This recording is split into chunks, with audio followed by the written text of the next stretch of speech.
Hello friends, आज हम जो नाइन्थ क्लास की जो पोइम है बी हाइव बुक से, और ये जो है सिक्स्थ पोइम है और इसका टाइटल है नो मैन आर फॉरेन। इस पोइम के जो पोइट हैं उनका नाम है जेम्स कर्कअप।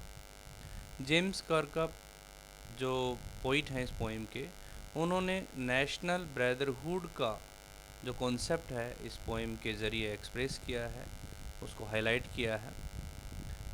पोइट ये कहना चाहते हैं कि जो लोग हैं, wherever they live, but they are brothers and sisters, those who are living in different countries.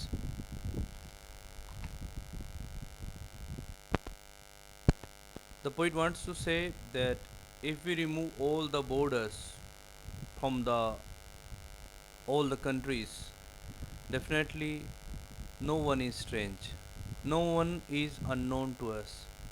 All countries are same. Mean to say, all the human beings are same.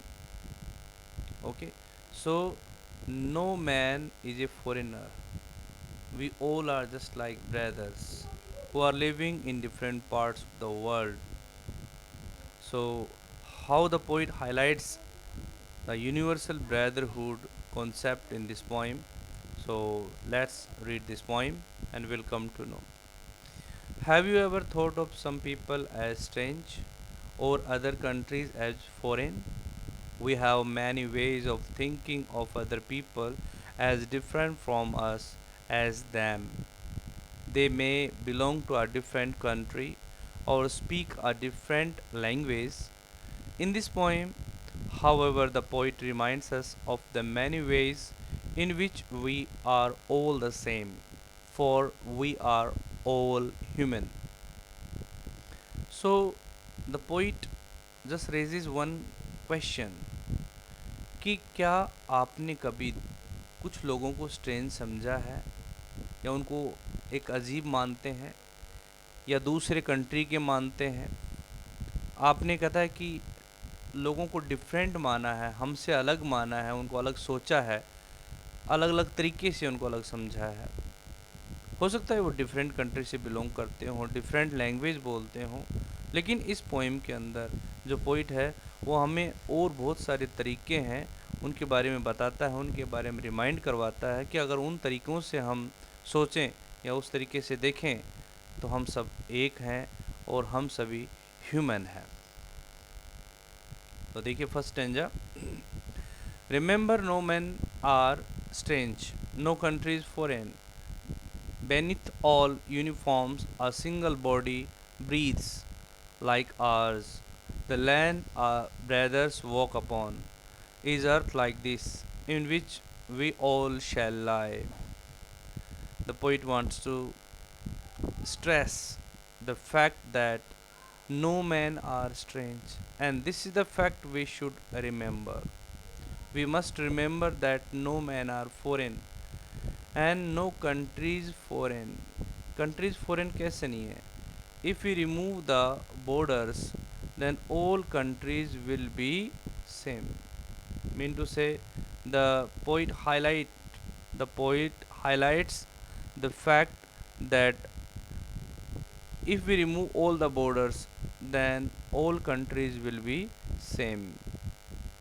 Okay, so here the poet raises the theme of universal brotherhood. Beneath all uniforms a single body breathes, और सभी uniforms के नीचे एक जैसा ही शरीर है जो कि भगवान ने बनाया है, वो उसके नीचे सांस लेता है। कहने का मतलब क्या है कि देखने में सभी कंट्रीज़ डिफरेंट दिखते हैं, उनके जो सोल्जर्स हैं वो अलग अलग ड्रेसेस पहनते हैं, लेकिन उन ड्रेसेस के नीचे जो ह्यूमन बॉडी है वो सेम है, जो भगवान के द्वारा बनाया गया है उसमें किसी प्रकार का कोई डिफरेंस नहीं है। लाइक आर्स, वो हमारे जैसा ही है। The land our brothers walk upon, और जिस भूमि पर हमारे भाई चलते हैं, हमारे भाई का मतलब जो सोल्जर्स चलते हैं, इज़ अर्थ लाइक दिस, वो हमारे जैसी ही धरती है। इन विच वी ऑल शैल लाई, उस धरती के अंदर जिस पे वो चलते हैं, और उसी धरती के अंदर हम सभी मर जाएंगे, मर करके उस मिट्टी में मिल जाएंगे। They too aware of sun and air and water, are fed by peaceful harvests, by wars, long winters stout. Their hands are ours, and in their lines we read a labor no different from our own. They too aware of sun and air. It means the poet wants to say that they are also aware of the sunlight, air, and water. It means they are also aware of natural resources in the way we are. जिस तरीके से हम in natural resources के बारे में जानते हैं, इन the same way the foreigners also know about all these things. और वो भी उसी तरीके से जो हार्वेस्ट होती है, जो फसल होती है, जो कि जब युद्ध नहीं हो रहा होता तो उसी तरीके से वो भी अपना पेट भरते हैं, उनको भोजन मिलता है उन्हीं फसल से। और जब युद्ध होता है तो युद्ध के दौरान जो विंटर सीजन है तो वो भी भूखे रहते हैं। कहने का मतलब क्या है कि जब फसल ना हो, युद्ध चल रहा हो, तो जिस तरीके से हम भूखे मरते हैं उसी तरीके से वो भी भूखे मरते हैं। देयर हैंड्स आर आर्स, उनके हाथ हमारे जैसे ही हैं। And in their lines we read a labour no different from our own, और उनके हाथों की जो रेखाएं हैं वो एक मजदूर की रेखा से भिन्न नहीं है, डिफरेंट नहीं है। कहने का मतलब हमारे देश में जो लेबर की जो लाइंस है वैसी ही लाइन उनकी है। It means the God has made human beings equal, equally they have been created by the Almighty. No difference was imposed on them by the Almighty. Remember, they have eyes like ours that wake or sleep, and strength that can be won by love. In every land is common life that all can recognize and understand. Poet कहता है कि याद रखो, उनकी भी हमारी जैसी आँखें हैं जो सोती हैं, जागती हैं, और ताकत उनके अंदर हमारे जैसी है जिसको कि प्यार से जीता जा सकता है। कहने का मतलब love is the strongest factor that can win hatred. Hatred को प्यार से जीता जा सकता है। और पोइट कहता है कि वो दिखने में हमारे जैसे ही हैं, उनकी आंखें हमारे जैसी हैं, सब कुछ वैसा ही है। In every land is common life, और प्रत्येक भूमि के ऊपर कॉमन लाइफ है। यानी कि अगर हम सब इन बॉर्डर्स को हटा दें, उनके जो ड्रेस कोड को हटा दें, तो सभी लोग एक जैसे हैं, एक तरीके से सांस लेते हैं, और वो एक दूसरे को सभी दैट ऑल कैन रिकग्नाइज, उस लाइफ को हर कोई समझ सकता है, पहचान सकता है।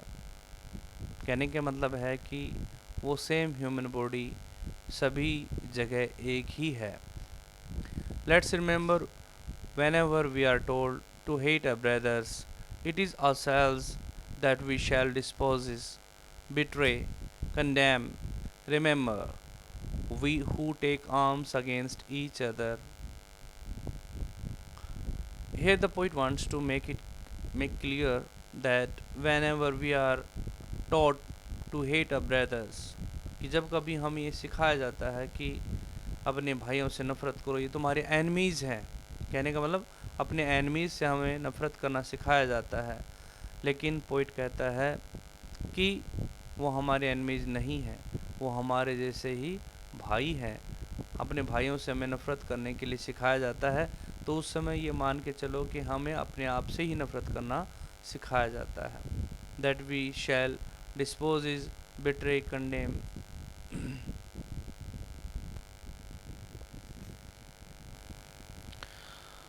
That we shall dispose is betray condemn. जब हम उन्हें डिप्राइव करेंगे, उनको धोखा देंगे, उनकी निंदा करेंगे, तो याद रखो we who take arms against each other, जो हम अपने ही भाइयों के खिलाफ अस्त्र शस्त्र उठाते हैं, हथियार उठाते हैं, तो कहता है कि हम ऐसा करते हैं आउट ऑफ हेटर्ड, घृणा के चलते हम ऐसा करते हैं। लेकिन हम एक बात याद रखनी चाहिए कि वो हमारे भाई बहन हैं, हमारे ही ब्रदर्स हैं, who might be living in different countries, but definitely they are same. Equally they consume all the natural resources, they also enjoy the sunshine the way we do, and in the same way they are equal to us. And in the last stanza, what the poet wants to say, it is the human earth that we defile, our hells of fire and dust outrage the innocence of air that is everywhere our own. Remember, no man are foreign and no country is strange. It is the human earth that we defile. Defile का मतलब यहाँ पर spoil करने से है कि यहाँ पर पोइट कहना चाहता है कि जिसको हम गंदा करते हैं वो हमारी मानवीय धरती है। It is the human earth that we defile, ये ह्यूमन अर्थ है जिसको हम डिफाइल करते हैं। A hells of fire and dust outrage the innocence of air that is everywhere our own. Remember, no man are foreign and no country is strange. That we shall dispose is betray, condemn. Remember, we who take arms against each other. So इस तरीके से जो poet है, he wants to make it clear that whenever we are told to pick up arms, then we pick up arms against our brothers. And in the last stanza, mm, the poet strongly condemns the need of war. It is the human earth that we defile. Our hells of fire and dust outrage the innocence of air that is everywhere our own. Remember, no men are foreign and no country is strange. Poet wants to say that during war, during war we spoil our own earth. जिस प्रकार से जब war होते हैं तो इतना ज़्यादा गोला बारूद युद्ध किया जाता है कि जिसकी वजह से हमारी जो अर्थ है वहाँ पर बहुत ज़्यादा पोल्यूशन होता है, बहुत ज़्यादा डिस्ट्रक्शन होता है, ब्लड शेड होता है।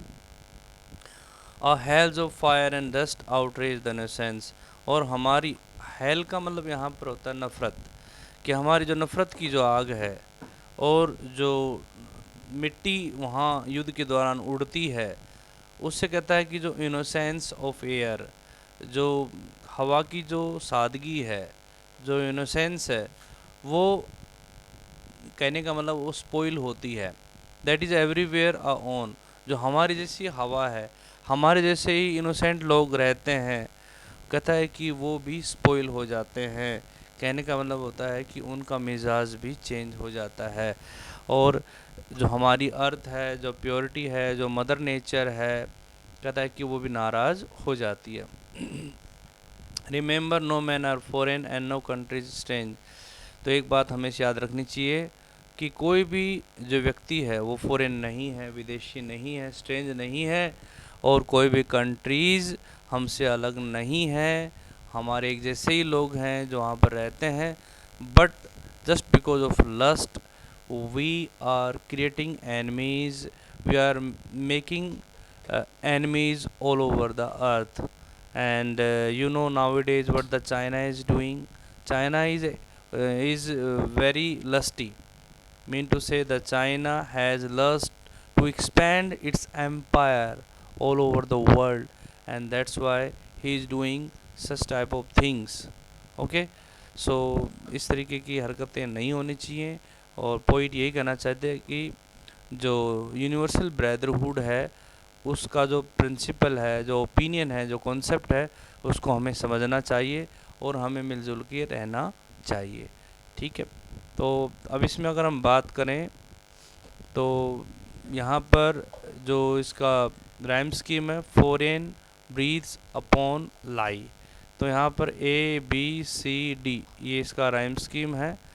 Water starved, red, on।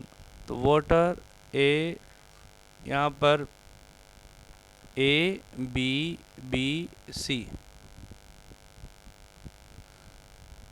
अब यहाँ पर ए बी सी डी, ये इसके राइम स्कीम है। इसके अलावा देखिए यहाँ पर by wars of long winter, by wars of long winters, यहाँ पर एक मेटाफर यूज़ किया गया है। By wars of long winter यानी कि जो युद्ध की जो लंबी ठंड है, यानी कि जो वॉर हैं उनको यहाँ पर विंटर के रूप में माना गया है। जिस प्रकार से विंटर के दौरान हार्वेस्ट नहीं होती, लोग भूखे मरते हैं, तो that is just like a committee. In the same way wars are also hellish and they create destruction at a large scale। so यहाँ पर मेटाफर का यूज़ किया गया है इसमें, ठीक है। तो आई होप कि आपको लाइन टू लाइन समझ में आया होगा अच्छे से। Thank you, have a nice day.